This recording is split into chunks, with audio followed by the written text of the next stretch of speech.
Hello, everybody. Oh, my goodness. Welcome to In the Paint with Christy Scott right here on the Her Hoop Stats Podcast Network. And what a joy it is during this festive holiday season to have the one, the only shining light, Andraya Carter, joining us today in the paint. Andrea, dear heart, thank you for spending some time with us. Thank you. You're someone I've always looked up to in this industry as an analyst, as a woman, as a mother. So it's always an honor to chat with you. So thank you for having me. And that's it for today's show because the waterworks are waterworking. Oh my goodness. Thank you so much for that. And man, you know how much I love you and how proud I am of you and your journey. And that's where we want to start with everything, your wonderful journey. And when we say journey, it's not a linear journey. And I think people need to understand that there are hurdles, there are, just a lot of things you have to go through, pitfalls and challenges. And you had a lot of those, but for all of those pitfalls and challenges, there were many successes. So let's take it back to Georgia, Buford High School, and how you managed during your high school career. I know you won 2 state titles, but that's the highs. I want to get to the trenches of it all and the challenges that you faced during your high school career. Yeah. We won 3 state titles. Not Oh, 3. No, but I'm not gonna lie, we lost my senior year and it was devastating. So it was awful. But high school was, for me, I got recruited really early. I was really lucky, got recruited in middle school, had scholarship offers in middle school, but there were 3 schools that I thought about going to: the University of Georgia, UConn, and Tennessee. Those were my 3. And the last 2, to show interest, my sophomore year in high school, were UConn and Tennessee. And so for me, Georgia was a little too close to home. UConn was too far away from home, and Tennessee was the perfect distance. I wanted my Nana to be able to drive and see my games. I wanted to be able to go home and see my little brother, who was dealing with epilepsy at the time. And so Tennessee for me was the perfect distance. And so my sophomore year in high school, I committed to go to Tennessee. I committed to Pat Summitt. I remember talking to her as a freshman in high school and like being in tears because I just thought the world of her. And we talked about everything under the sun: basketball, ice cream, like homemade things, her house, the team. We would talk about everything. So there was that aspect of my high school career. For a lot of it, I knew where I was going. And so that alleviated some stress for me. I'm a very angsty person. So high school was a lot of fun. Like, I knew where I was going. I wanted to go to the University of Tennessee. And once I had that sort of sealed, it was more just working hard to make sure I was ready for that, and training for Team USA and trying to win championships. And everything was in such a flow in high school for me. I had such a good time. My high school coach, Gene Durden, pushed me to the very edge of sanity every day in practice. And there were a lot of tears. I'm an emotional person. There were a lot of tears, a lot of laughs, a lot of celebratory moments, a lot of moments where, we lost a game and we were disappointed. But overall, when I look at high school, I think of flow on and off the court. I played with an AAU team. I played 2 years up, and they were my closest friends. And so I'm in this flow. And then training for Team USA going into my senior year of high school, I tore my ACL. Oh, baby. And that was so you're like flowing, and you're training for this and you're training for that, and you're winning this and playing here and playing there and traveling, and everything feels so good. And then I was playing pickup, and it was after a long day of training. I would train in the morning, I would train after school, and then I was playing pickup, and just reached to tip a ball out of the air and planted on my left knee, like while I was going to get the deflection, and I wasn't a screaming, some people tear their ACL and you hear it. Like, there's just, I didn't even know I tore it. I was just like, oh, that was not good. And it got so swollen. And the next day we had to wear khakis to school, and I couldn't put my khakis on. My knee was so swollen. And baby. Went to the doctor, and they were like, you've torn your ACL. And so that started really the process of what was a roller coaster physically for me Mhm. for my senior year and then into college. But I look back and still have a lot of good memories from high school. It was a good time. Oh, wow. And wow, the flow of it all. I want to touch on that because even through that flow, you said there were tears and challenges and all of those things. What kept you just try to stay on that streamline and with all of the tears and all the things that were in front of you and then the injury, like how did you stay focused? Yeah, I think I leaned on a lot of people around me. I mentioned my coaches, my teammates. I have very close best friends that I'm still best friends with to this day. And so I think just leaning on, and really this kind of goes to even my career now. There are hardships, but overall I'm in a flow. But what keeps me going? One, I loved basketball.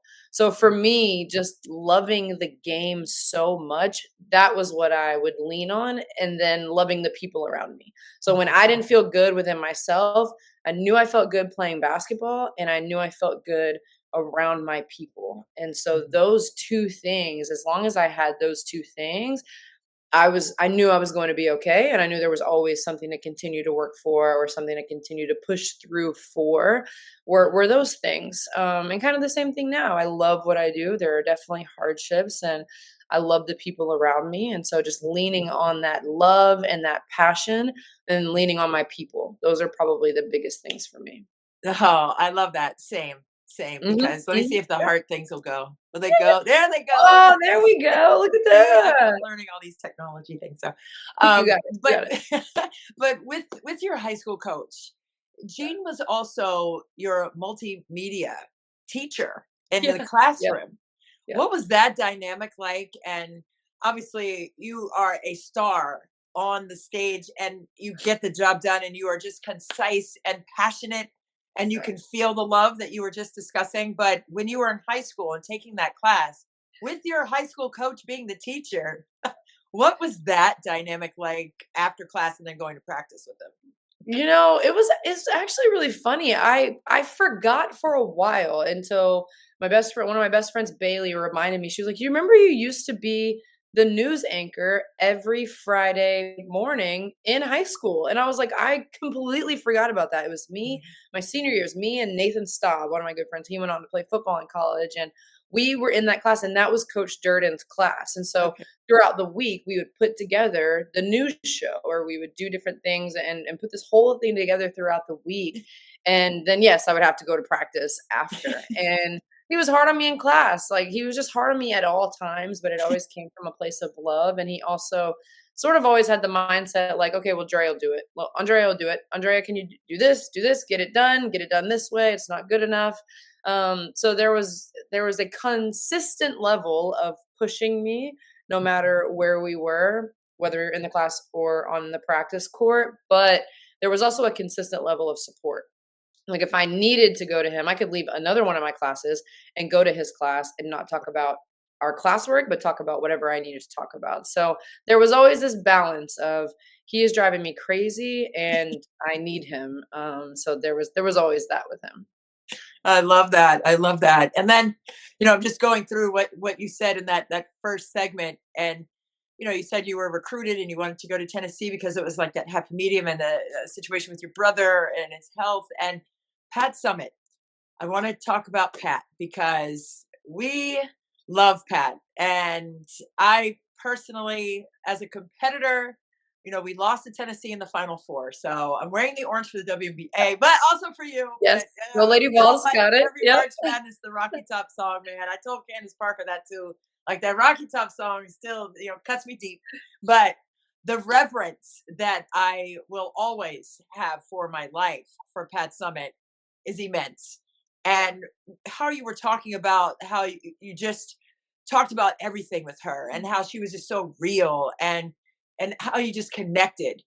What was it about Pat Summitt as a coach when you went to Tennessee that just continued to evolve that notion that you had about her? And what more did you learn from her? Because you were in that last recruiting class that she had Yeah. for the Lady Vols.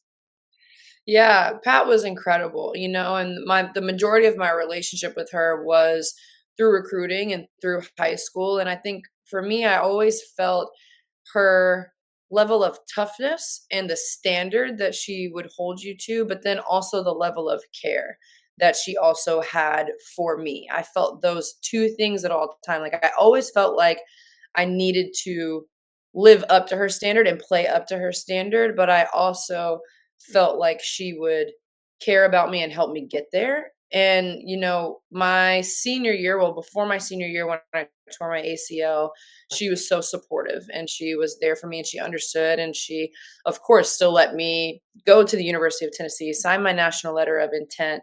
And then it was actually my senior year going into that also that she made her announcement. And so, those two things sort of the support I felt. And then for me, it was like, of course I'm still going to go to Tennessee when Right. she announced that she was struggling with dementia and going through that process.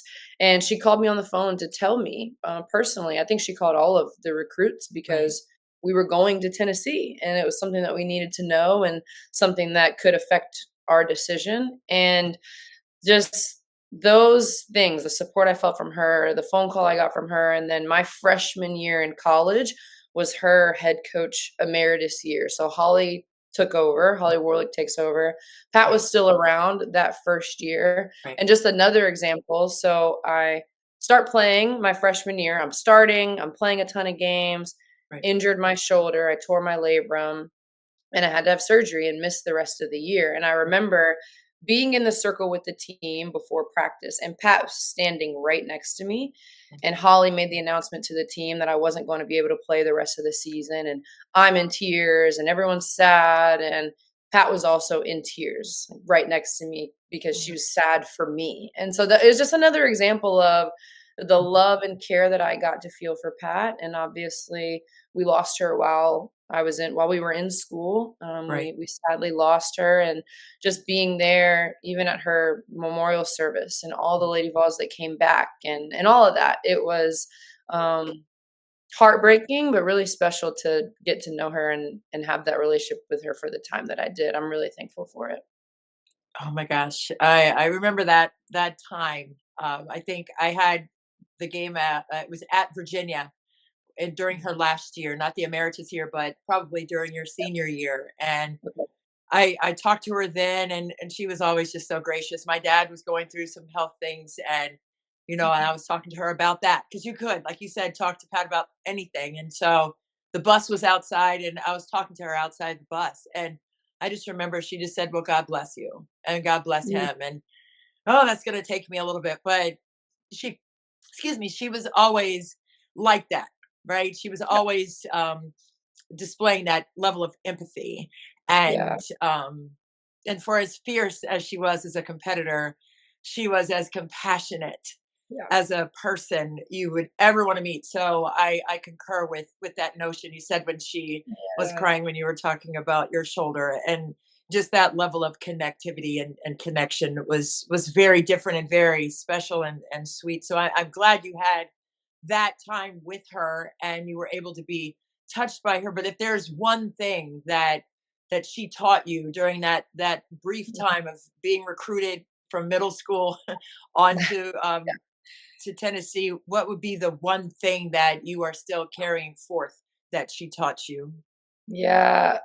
Pro so there are so many things, it's really hard to pick, but I think what stands out to me, and you mentioned talking to her outside of the bus, right? But for me, Pat never made me feel like she didn't have time or she was out of time or she needed me to be brief.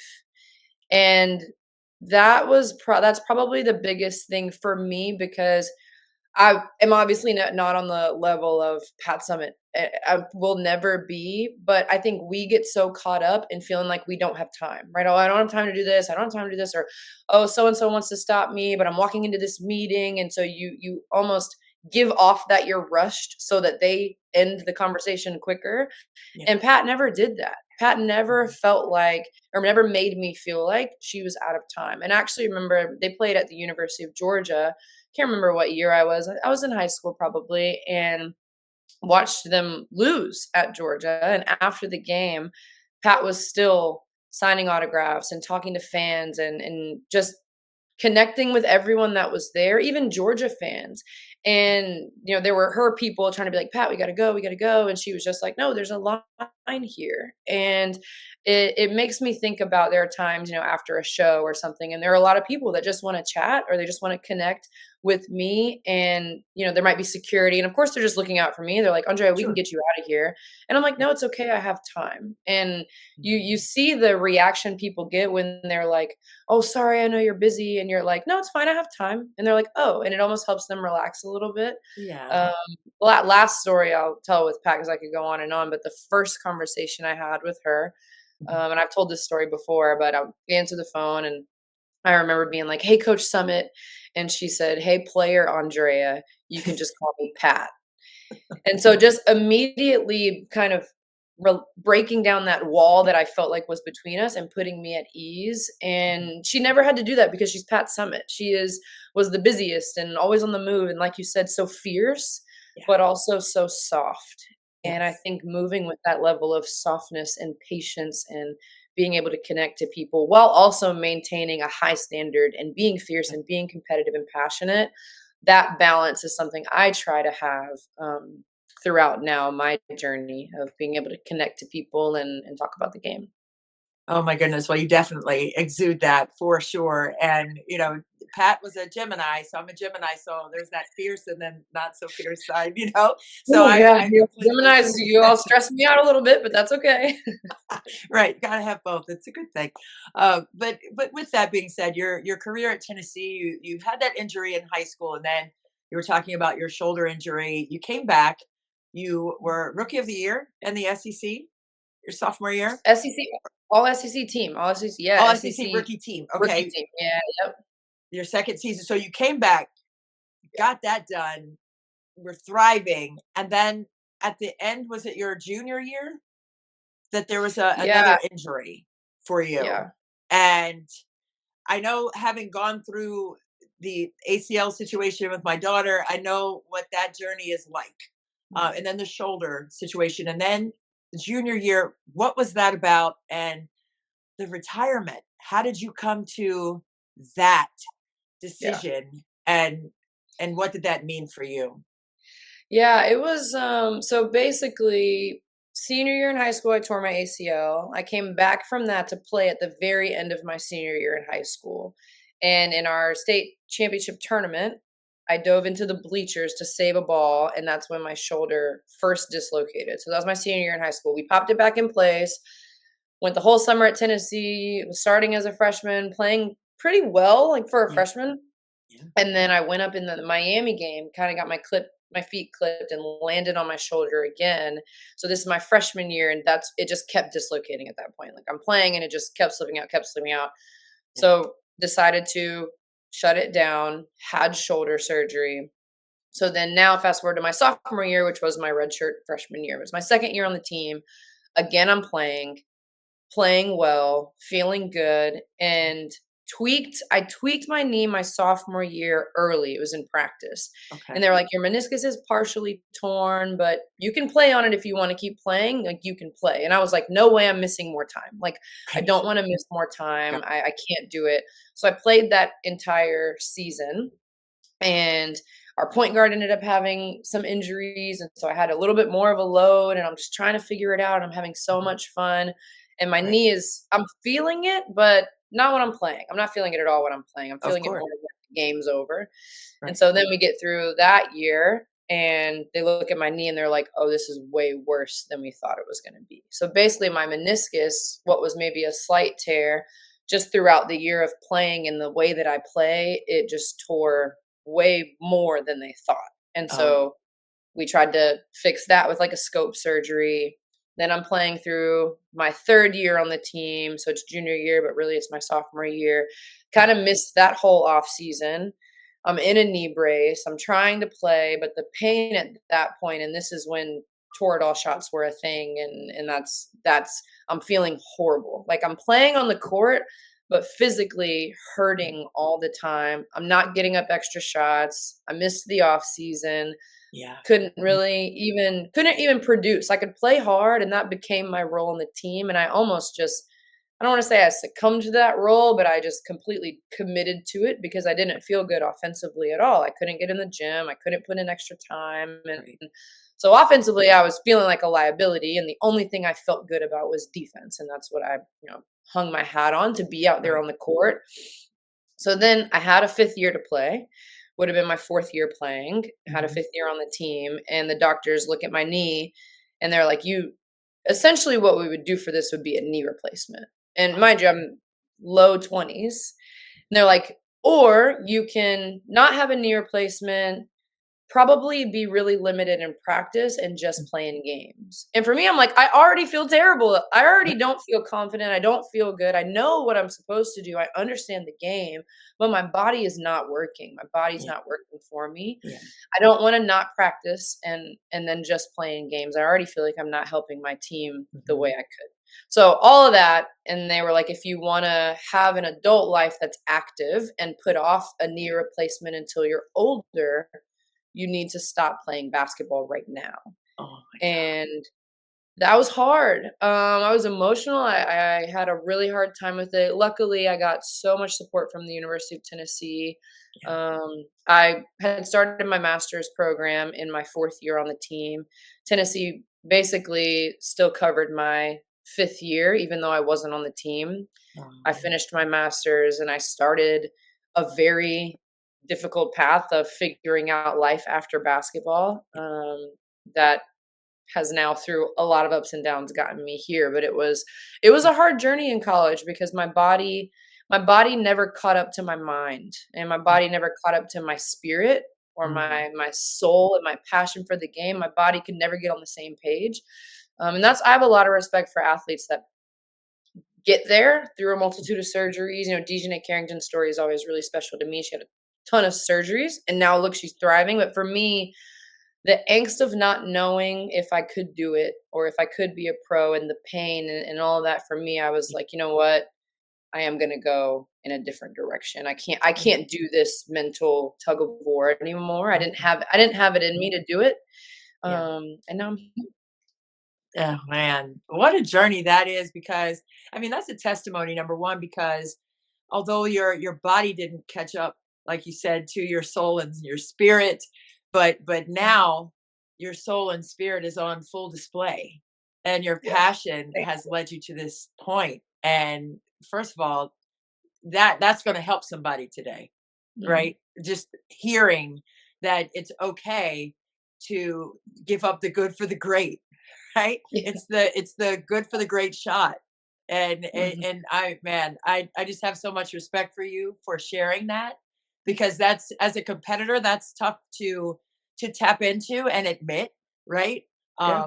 That you couldn't get there, right? Your Yeah. body couldn't get, and that's a tough thing to say. So I definitely give you 100% of credit and respect for Thank being able to admit that because you on the defensive end, but as a player in general, you were a dog. Like if we go back in time and you were you. talking about yourself Yeah. on air, like wouldn't you say that about yourself?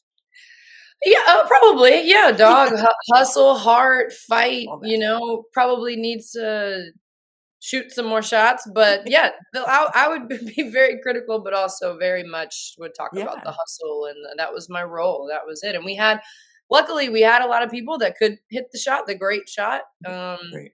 So me, the one more pass became my thing. But it is interesting because I think when you are aware of your journey and who you are and what you've been through, people can't use it against you.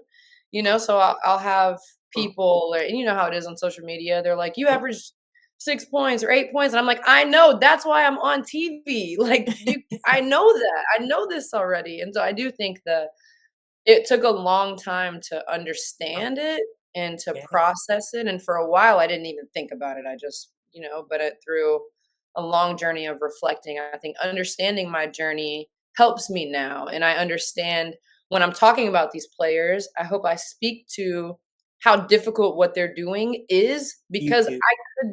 I know how difficult it is. Yeah. Because I couldn't do it, and I understand that, and so I Okay. hope that comes across in, like, above anything, my admiration for these players because it's really hard to make it to the level that they do, and I know that because, I experienced it firsthand to try Yeah. and not get there. Yeah. No, absolutely. It shines through every single time you speak. Every Yeah. single time you speak, whether it's NBA, like I said, WNBA, college, anything, or football, like anything, you have a touchstone there, and the understanding and compassion, right, to Yeah. their journey and what they are going through, positively or negatively, right, or challenges or joy. Like you Mhm. understand exactly where they are in that mental space, and that's something that a lot of people don't understand. I know when you wanted to get into broadcasting, I know LaChina Robinson and the Rising Stars program.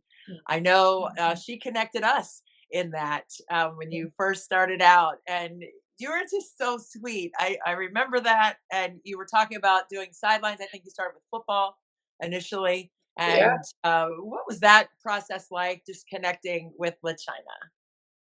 Well, China is the salt of the earth. I will forever every day of my life, something will connect me to LaChina. One, she's one of my best friends now, which is probably the greatest thing that has come from this journey is my friendship with her. But LaChina's ability to help others believe in themselves and help people see themselves how she sees them is remarkable. I can't the way that I have leaned on LaChina, I will never be able to repay her. I could only pay it forward and try to be a pillar for someone else That's because that was Rising Media Stars. It was in 2018. I had done a year on TV doing women's college basketball on the SEC network. I did online games. I never thought I wanted to do sideline reporting. I never even thought I could have a career on TV. I was a fitness coach that did TV on the side. Like that was, and I was okay with that. It wasn't even like I wanted anything different at the time. And I went through Rising Media Stars, and it also gave me a team feel, which I missed having yeah, because, us as a cohort, we could lean on each other. And LaChina was like our coach and our leader. And, great. that experience and connecting with you, and she connected me with Roz Goldamwode, and she taught us about sideline reporting, and we got reps reporting in it. That was one of the first times I was like, oh, this is a career. Like I had never even thought about it that way. And I also never thought about myself that way. Oh, And she opened my eyes to so much about mhm. this field and this world and this industry. And I owe a lot to LaChina for sure.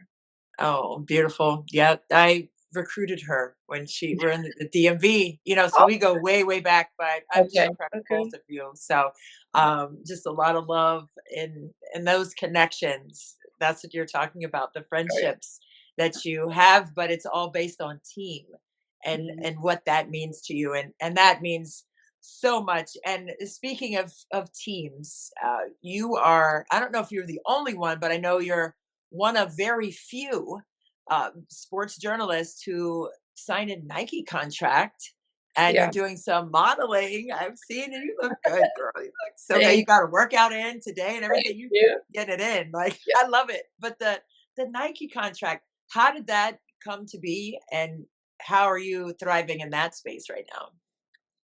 Yeah, that was really special. Again, it kind of goes back to connection. So Ashley Houts works for Nike, Okay. and she played at the University of Georgia, but she played high school for my high school coach. And so it's Oh, very full circle that someone, Mike Egan from Nike, I saw him in the Bahamas, and I was wearing a bunch of Nike stuff, and I guess it sparked an idea for him. And then in talking to Ashley, he brought me up, and Ashley was like, "Oh, I love Andrea. Like she's great." And so there's sparked it. One, you never know what's going to come from a simple conversation, right. but those two, then connected, and we started to, brainstorm what this could look like. And they'd never had an analyst before, and so Right. for me, it felt like, when you talk about, I've never thought about myself as a trailblazer or someone to do something for the first time, but there have been some of those moments, and this is one Mm, of them. And yeah. for me, the idea of still treating yourself like an athlete and taking care of yourself like an athlete. Mhm. I still try to live by that. And Mhm. in working with Nike, I think they recognize that in Mhm. me. And then also just the connections that I have on the ground to the players and to the teams and to the everyone represented by Nike. I Right. can sort of bridge the gap between what is Nike doing and what can they do Mhm. better and what are they doing well. And I can also, inspire people to take Nice. care of themselves no matter what field they're in. So it kind of goes both ways. I'm connecting to the players and the teams, taking that information back to Nike, and then also representing Nike as far as a lifestyle that anyone can live, even if they aren't athletes. Anyone can treat themselves like one. And so it just Mhm. became this Mhm. thing that is still in the works and still hopefully going to grow. But it's been Yeah. really special to start out and have all these opportunities to do things I never thought I would do. So yeah, it's been really fun, and I appreciate Nike a lot for being willing to do something new and try this and go on Nice. this journey with me. It's been really cool. Yeah, and what else has been really cool is to see you in that space, knowing now if people didn't know about your journey as an athlete, Yeah. to now see you in that space representing the fullness of what it means to be connected to your body and empowering your body in any way that you can. I think that also speaks to where you are right now in your just fantastic career. And it's so much fun to watch you sit up there with Shanae and the group and just Yeah. be yourself. What Mm. what is that like? Just to not have any holdback Yeah. and to just be yourself and talk about what you love and share it organically and have that just come through to the public. It's special because, I watch some of my old clips and my old games and my old film, and you start out and you're not even sure who you wanna be, or you know who you are, but you're not sure if people will accept it, or you're not sure, you're trying to conform to what you think is going to work, and to have that breakthrough where you're sitting in front of a multitude of cameras and the lights are bright, but you're not thinking about any of it. You're just so connected with who you are, the game that you're covering, and the people that you're covering it with that you forget about the cameras. Yes. That's the best feeling. It kind of goes back to being in a flow. Like you're in a flow state. You're not even thinking. You're listening and you're reacting and you're responding. And then when you have an idea, you're okay bringing that back up. It Yeah. almost just feels so natural, and it's a great place to be. And Mhm. it's when you're around people like Elle and Chene that give you the space to do that. And those two being themselves makes Yeah. me feel like I can be myself. It's like when you shine your light and you allow others to do so. And I hope that the three of us, as an example, shows young women, young men, whoever at home that they can also have success being themselves. Like I am not like Chene, we're very different. We are both not like Elle, we're very different, and Right. that's okay. We don't all have to Yeah. be the same. We can You all don't. still shine together. But it's Yes. I would call it a flow state. It's a Yeah.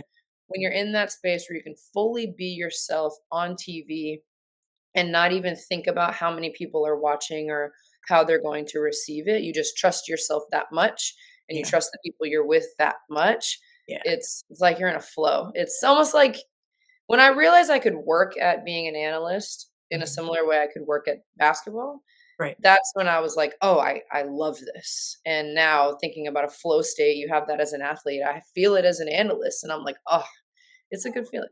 Yeah. Oh, same. Same, same, same, same, same. Absolutely. The flow state is a real thing and it's a Yeah. real feel. And it absolutely comes through. It oozes out of you Yeah. and all three of you. And it's just so much fun to watch. It's like I watch and I'm smiling watching.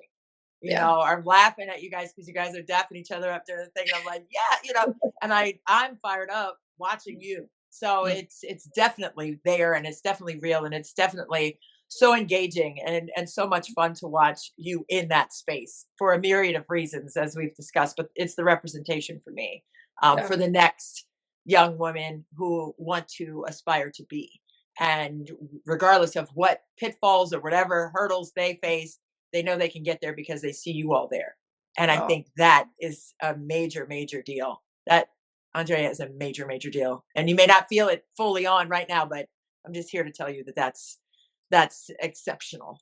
It's exceptional. Well, major Absolutely. also to spin it back is I felt this way watching you and listening to you.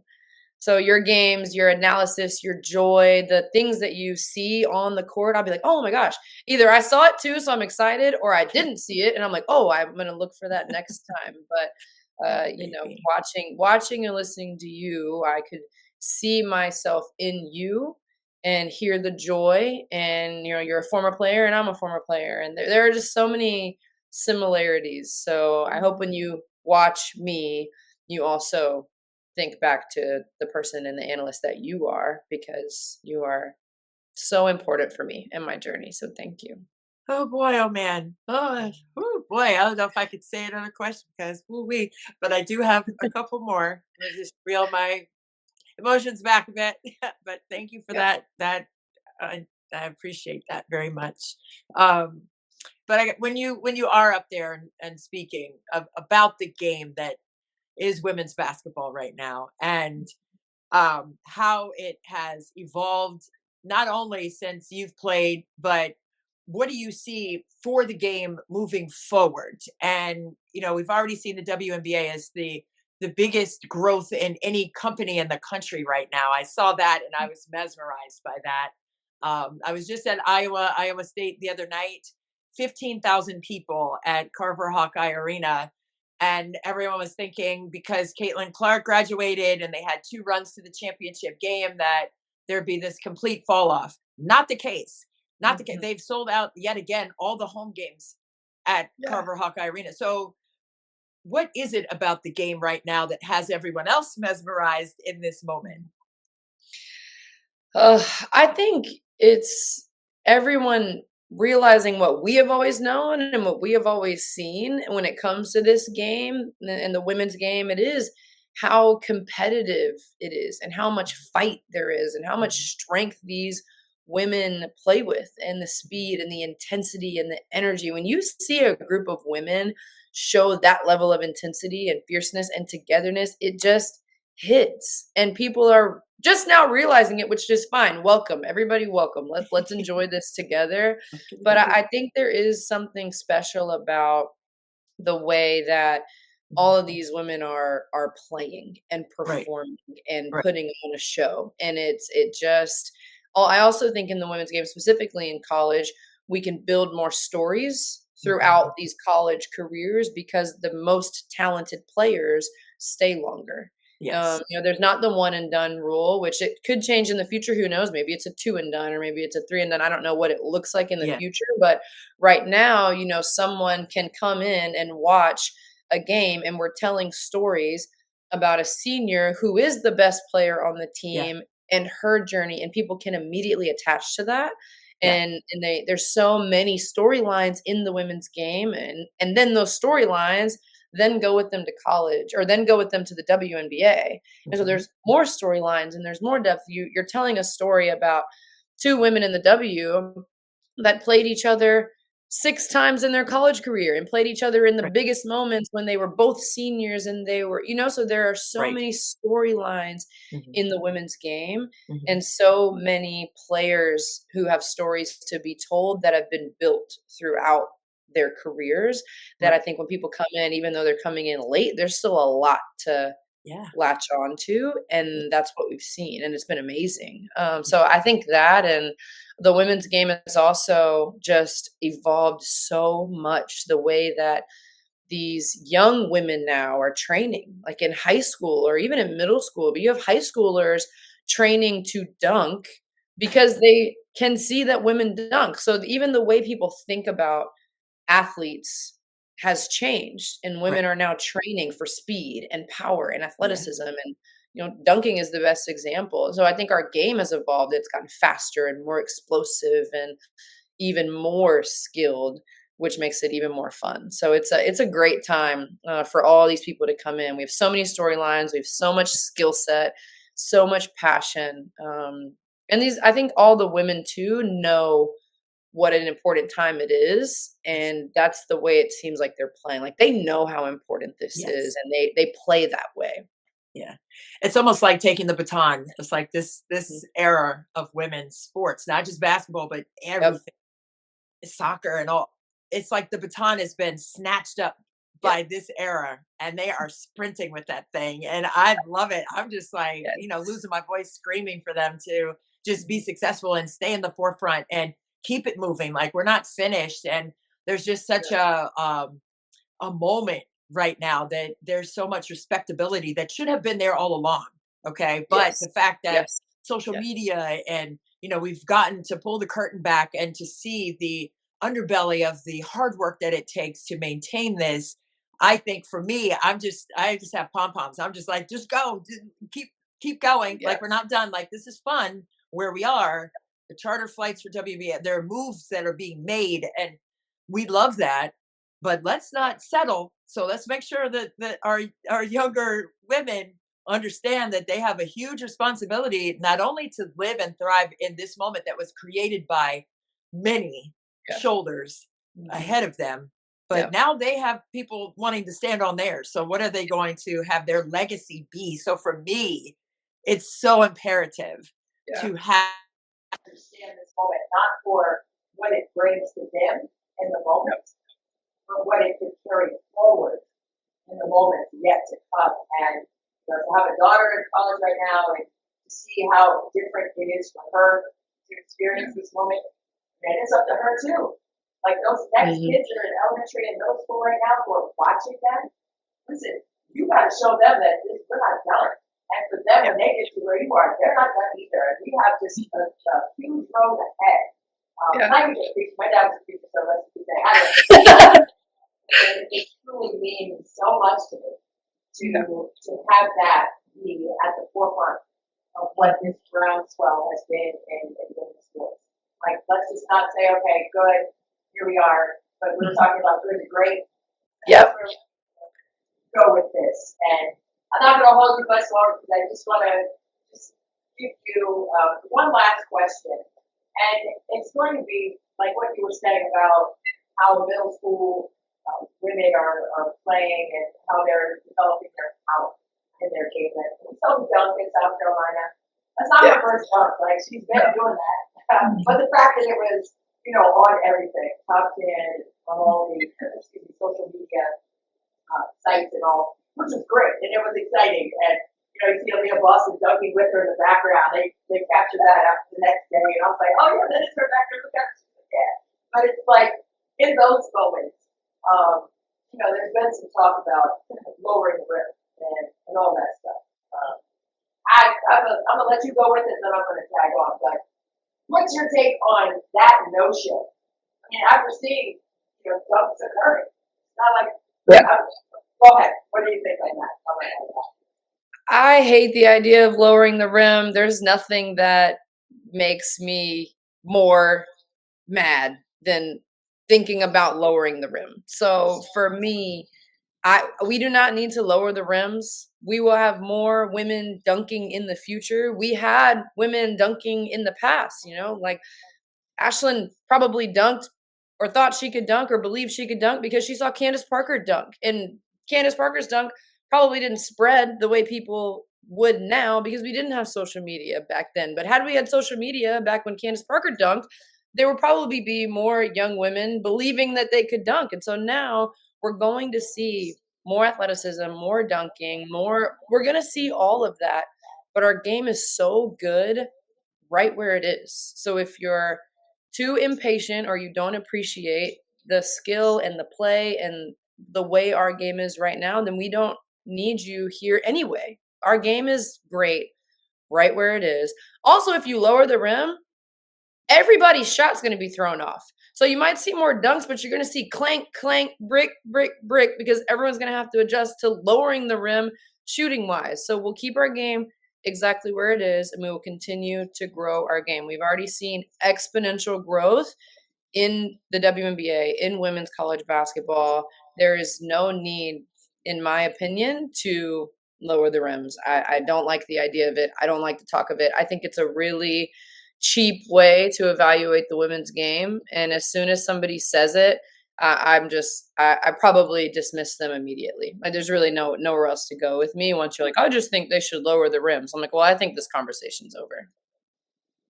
I agree, 100%. And on every point of that. we don't need any help, right? Our game is beautiful the way it is. And if it gets enhanced by some players being able to dunk, then so be it. That doesn't mean, oh, just because we have a couple who dunk now that everybody does. No, our game is beautiful. Our game is beautiful. And the fundamentals and the spacing and the teamwork, camaraderie, all that, that's why the NBA players go and watch the WNBA college women's basketball. That's why Kobe, rest his soul, was just invested in women's basketball because of the purity of it. Yeah. And you have to understand the details of it. And when you have like iconic players like Kobe and Steph and LeBron and all these guys showing up and Dwayne Wade sitting sideline, Dwayne Wade invested in the Chicago Sky. So let's not get it twisted. There's nothing wrong with the game. It doesn't need to be fixed. The rim is where it is. We have great shooters who shoot from the 3D logo. We have players who can drop bodies. We have, players like Chelsea Gray who, are ridiculous dimes, like insanity. We don't need help. We're just fine where we are. So I just wanted to get your take on that before I let you go. And I know that this is a little longer than we wanted to do, but I, for one, certainly know that everything that you spoke today, the wisdom, the vulnerability, the respect, and the passion that you brought to this discussion will help somebody in some way, whether it's on court, off court, daily life, work life, family life, business, all of it. You touched so many points, and you inspired me today just by being you. And when you broadcast, just by being you, you're doing the same exact thing for millions of other people. So, Andraya, thank you so much for joining us in the paint today on the Perfect Steps Podcast Network. We are due for a big squeeze. I need to squeeze you again. So Thank you.